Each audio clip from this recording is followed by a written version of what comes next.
संदेश हमारे बीच मालवा प्रांत से हैं। तब मुझे कहीं एक छंद याद आता है जो मेरा सबसे प्रिय छंद है।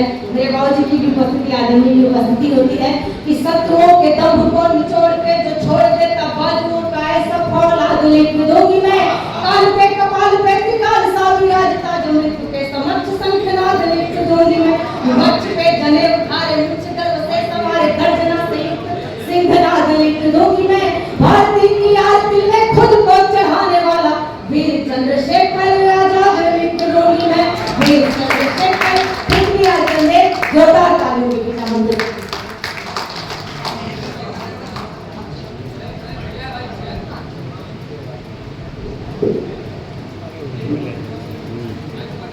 जगदम्बे भगवती इष्ट देवी कुल देवी बड़भोर मां हिला के चरणों में प्रणाम करता हूं। नौजवान पीढ़ी मंच पर उपस्थित है, यहीं से अपनी कविता प्रारंभ करता हूं। ज्वालाएं हृदय में दफन कर जी रहा हूं। ज्वालाएं हृदय में दफन कर जी रहा हूं और मंथन से निकलता गरल पी रहा हूं। मैं दीपक दुखियारे आंगन में जलता हुआ और विश्वास हूँ हजारों दिलों में पलता हुआ। मैं दिनकर की रश्मियों से निकलता ताप हूँ। मेवाड़ के आंगन में पलता मैं प्रतापी प्रताप हूँ। सिद्ध पृथ्वी के करों से निकलता मैं जड़ हूँ। बाबा तुलसी के हाथों गढ़ा गया अक्षर हूँ। धमनियों में रक्त का प्रवाह तीव्र करने वाला सूर्य हूँ और बादलों को छाट कर मैं उगता सूर्य हूँ। बादलों को छाट कर मैं उगता सूर्य हूं। दो बहनें मंच पर उपस्थित हैं और मातृ शक्ति भी मेरे सामने उपस्थित है। हमारी बहनों को काट काट कर फ्रीजों में भर दिया जाता है, सूटकेसों में भर दिया जाता है, उसके बावजूद भी हम मौन रहते हैं, चुप्पी साधे रहते हैं। मैं मातृ शक्ति को बताना चाहता हूं कि तुम कौन हो, किसका रूप हो, किसका स्वरूप हो, खुद को जानो, खुद को पहचानो। कि त्रिलोकी शक्तियों को पालने में झुला दिया। कौन होती है मातृ शक्ति, खुद को जानने का प्रयास करो। कि त्रिलोकी शक्तियों को पालने में झुला दिया और देवताओं को बालक बनाकर स्तनपान करा दिया। पति की रक्षा के लिए जाति काल से डरती नहीं, झंझट में किसी माया जाल से। अरे रुद्र रूप देख नारी का जब भयंकर, चरणों में आ जाते हैं स्वयं महादेव भयंकर। देख शक्तियां नारी की तीनों काल रुक जाते हैं। हमारी सती के सत के आगे तो स्वयं महाकाल झुक जाते हैं। हमारी सती के सत के आगे तो स्वयं महाकाल झुक जाते हैं।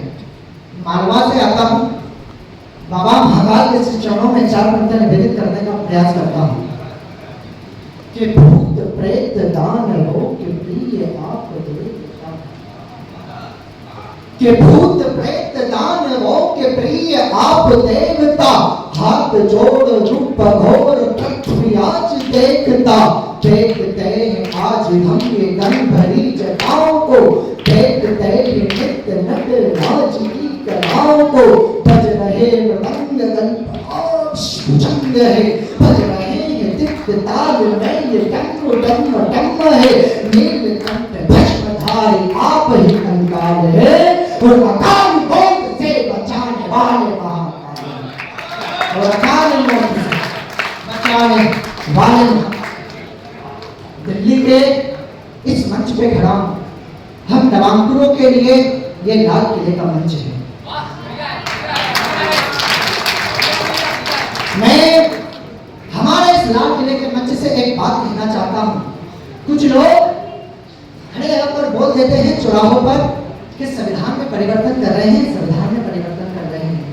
अरे भाई साहब, जब इस दिल्ली के अंदर ही कुछ उद्दंड खड़े होकर बोल देते हैं भारत तेरे टुकड़े होंगे और संविधान रुंड पे से उनके मुंड उखाड़ने की अनुमति नहीं देता है, इसलिए संविधान में परिवर्तन होना बहुत जरूरी है। इसलिए संविधान में परिवर्तन होना बहुत जरूरी है। मैं पंक्ति रखने का प्रयास करता हूं। रवि के घोर उजाले में वो रत्न मिलता नहीं है मुझको आपको। रवि के घोर उजाले में वो रत्न मिलता नहीं है मुझको और आपको। जो सदा के लिए धोने मानवता पर लगे कलंक और पनपते अभिशाप को। समय के चक्र ने कुछ लोगों को इस तरह से जकड़ लिया है, मानव के मस्तिष्क को मानव वामपंथियों ने पकड़ लिया है। ऐसे लोगों से कभी राष्ट्र की वंदना करी जाती है नहीं, इनके द्वारा भारती की आरती उतारी जाती है नहीं। ये लोग तो बस कॉलेजों और चौराहों पर इकट्ठा हो जाते हैं, तोड़ फोड़ करते हैं और गाड़ी घोड़े जलाते हैं। तो संविधान की कोई धारा इनके विपक्ष में जाती क्यों नहीं? तो संविधान की कोई धारा इनके विपक्ष में जाती क्यों नहीं? बीच चौराहों पर इनके मुख से जबान खींच ली जाती क्यों नहीं? ये भरतवंश की तरह है, इसकी रचना में हर तरह के फूल खिलेंगे। एक और चंद्र बरसाइए तो दूसरी ओर से चंद्र जरूर मिलेंगे। एक और चंद्र बरसाइए तो दूसरी ओर ये चंद्र जरूर मिलेंगे। समय की अपनी मर्यादा है, अपनी प्रतिनिधित्व रचना रखकर अपना स्थान लूंगा। मनुष्य का जीवन निर्णय लेने में और भी कठिन हो जाता है जब लक्ष्य हो सामने और पद से पद खुले। विशाल काल विकराल रूप धर बैठेगा जब सम्रांगण में, विशाल काल विकराल रूप धर बैठेगा जब सम्रांगण में। बहत्तर से कैसे सह पाएंगे जब पेटों की लाश आएगी इस आंगन में। बस इतना सोचते ही गांधारी के पेड़ों तले धरती हट जाती है। एक कल्पना के मात्र से कौंतेय की छाती फटी जाती है। विलाप करने लगती है दोनों ही रानियां अपने पक्ष में। कौरव जीते पांडव जीते ये निर्णय ना